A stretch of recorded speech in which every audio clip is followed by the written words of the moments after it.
औद्योगिक निवेश के लिए हम प्रदेश भर में अभियान चला रहे हैं, लेकिन बहुफसली व्यवस्था के आधार पर भारत सरकार के माध्यम से नीमच में एमओयू, पतंजलि योग संस्थान बाबा रामदेव का नाम सुना होगा, हमने उनको नीमच से जोड़ा है, जो अपने औषधि फसलों के लिए वो यहाँ काम करेंगे। जोरदार अभिनंदन करो। धन्वंतरी जयंती है, औषधि फसलों की। माननीय जगदीश जी, माननीय राजन जी, ये सबसे बड़ी मंडी है पूरे प्रदेश के अंदर। धोली मुसली, अश्वगंधा, एशिया की सबसे बड़ी मंडी। और दिमाग वालों की भी कमी नहीं नीमच में, एक से बढ़कर एक। क्या जोरदार।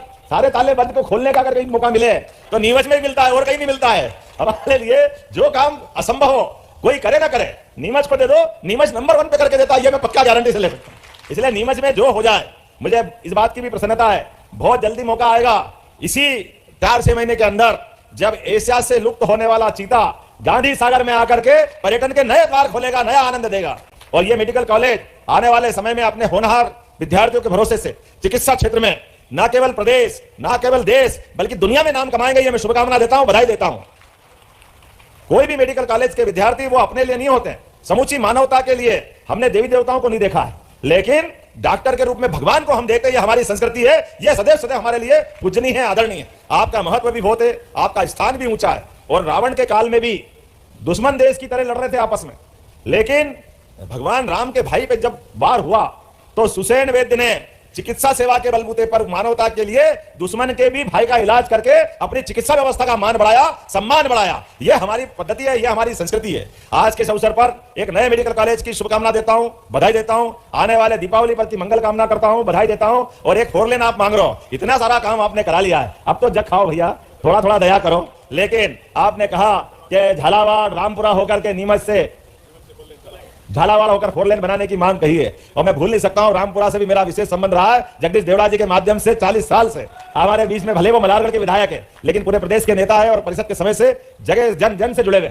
इसलिए निश्चित रूप से इस 4 लेन की मैं घोषणा करता हूं। यह 4 लेन के माध्यम से एक नया विकास का दरवाजा खुलेगा। पुनः आप सबको आगामी के दीपावली पर्व की बधाई। आपको और एक बात आपको बता रहा हूं, हमारी सरकार बनने के बाद सभी त्योहार हमने शासकीय स्तर पर धूमधाम से मनाने की शुरुआत की है। दशहरे में शस्त्र पूजन किया, जोरदार अभिनंदन करो। दशहरे के उस रावण तो जलेगा, भगवान राम ने मारा, लेकिन मारा कैसे? शस्त्र से। और हमारी संस्कृति के दुश्मन भी बहुत सारे दिख रहे हैं, इसलिए हमको सबल बनना पड़ेगा, सक्षम बनना पड़ेगा। शस्त्र का महत्व है, उसको रेखांकित करना पड़ेगा। इसलिए दशहरे पे हमने शस्त्र पूजन की परंपरा चालू की। दीपावली का आनंद हमारा अलग मनता है, लेकिन सच्चे अर्थों में कृषि प्रधान हमारा प्रदेश और देश है, इसलिए गोवर्धन पूजा भी होना चाहिए धूमधाम से। गोवर्धन पूजा भी सरकार के द्वारा की जाएगी। बोले गोपाल कृष्ण भगवान की, प्रभु रामचंद्र महाराज की, धन्वंतरी भगवान की बहुत बहुत धन्यवाद। हमारे आज के बाद में ये धीरे धीरे करके पीपीपी मॉडल भी मिला ले। सभी medical college, private medical college आज बदलते दौर में मध्य प्रदेश अपने लिए चिकित्सा क्षेत्र में एक अलग पहचान बनाने में देश भर में सक्षम हो रहा है। कितने प्रकार के अलग अलग प्रकार से कॉलेज खुल रहे हैं और कितने कदम कदम पर अब नीमच, मंदसौर, रतलाम ये तो प्रारंभ हो ही गए, लेकिन अभी आने वाले समय में राजगढ़, उज्जैन 8 नए मेडिकल कॉलेज और बन रहे हैं। जोरदार अभिनंदन करो। कहां से लाएंगे? कितना बड़ा क्षेत्र है। और 12 नए पीपीपी मॉडल पर मेडिकल कॉलेज। संदीप जी मैं सही बोल रहा हूं ना? अभी 12 मेडिकल कॉलेज। जोरदार अभिनंदन करो। ये पीपीपी मॉडल पर, नीति आयोग के आधार पर। मैं आज आपके बीच में इस बात को रख करके, माननीय राजन जी हमारे चिकित्सा शिक्षा मंत्री हैं, जब हम मंत्रिमंडल का गठन कर रहे थे तो पहले मेडिकल एजुकेशन अलग, स्वास्थ्य सेवाओं की व्यवस्था अलग, 2 अलग अलग मंत्रालय। हमने कहा इसकी कोई जरूरत नहीं, दोनों एक ही होना चाहिए। अलग अलग करने से व्यवस्था बढ़ती है। मुझे इस बात की प्रसन्नता है, चिकित्सा क्षेत्र को हमने सर्वोच्च प्राथमिकता दी है, इसलिए दोनों विभाग मिलाकर के एक ही मर्ज किया गया। और इसके बाद लगातार ये सारे मेडिकल बढ़कर एक। क्या जोरदार। सारे ताले बंद को खोलने का अगर कहीं मौका मिले तो नीमच में ही मिलता है और कहीं नहीं मिलता है। हमारे लिए जो काम असंभव हो, कोई करे ना करे, नीमच को दे दो, नीमच नंबर 1 पे करके देता है, ये मैं पक्का गारंटी से ले सकता हूं। इसलिए नीमच में जो हो जाए, मुझे इस बात की भी प्रसन्नता है, बहुत जल्दी मौका आएगा, इसी 4-6 महीने के अंदर, जब एशिया से लुप्त होने वाला चीता गांधी सागर में आकर के पर्यटन के नए द्वार खोलेगा, नया आनंद देगा। और ये मेडिकल कॉलेज आने वाले समय में अपने होनहार विद्यार्थियों के भरोसे से चिकित्सा क्षेत्र में न केवल प्रदेश, न केवल देश, बल्कि दुनिया में नाम कमाएंगे। ये मैं शुभकामना देता हूं, बधाई देता हूं। कोई भी मेडिकल कॉलेज के विद्यार्थी वो अपने लिए नहीं होते, समूची मानवता के लिए। हमने देवी देवताओं को नहीं देखा है, लेकिन डॉक्टर के रूप में भगवान को हम देखते हैं। ये हमारी संस्कृति है, ये सदैव सदैव हमारे लिए पूजनीय है, आदरणीय है। आपका महत्व भी बहुत है, आपका स्थान भी ऊंचा है।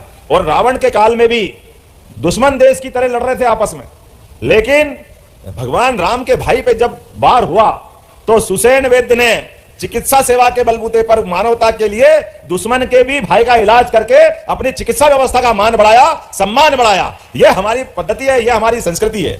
आज के इस अवसर पर एक नए मेडिकल कॉलेज की शुभकामना देता हूं, बधाई देता हूं। आने वाले दीपावली पर की मंगल कामना करता हूं, बधाई देता हूं। और एक 4 लेन आप मांग रहे हो, इतना सारा काम आपने करा लिया है, अब तो जग खाओ भैया, थोड़ा थोड़ा दया करो। लेकिन आपने कहा कि झालावाड़, रामपुरा कॉलेज भी और नर्सिंग कॉलेज दोनों की सौगात मंदसौर को मिली, जोरदार अभिनंदन करो अपने इस क्षेत्र के लिए। और 512 अलग अलग आयुर्वेद क्षेत्र के हमारे डॉक्टरों के द्वारा आज उनको जो सुविधा देने के लिए अधिकृत शासन का नियुक्ति पत्र दिया, जोरदार अभिनंदन करो। 512 आयुर्वेदिक चिकित्सा अधिकारियों की आज नियुक्ति की है। इंदर सिंह जी, आपके द्वारा जो रिकॉर्ड बनाया, एक बार जोरदार अभिनंदन करें अपने सभी आयुर्वेदिक चिकित्सा अधिकारियों के लिए। मुझे बताया गया कि एलोपैथिक में तो 65 साल तक हमारे डॉक्टर काम कर सकते हैं, लेकिन आयुर्वेद में 62 पे रोक देते। तो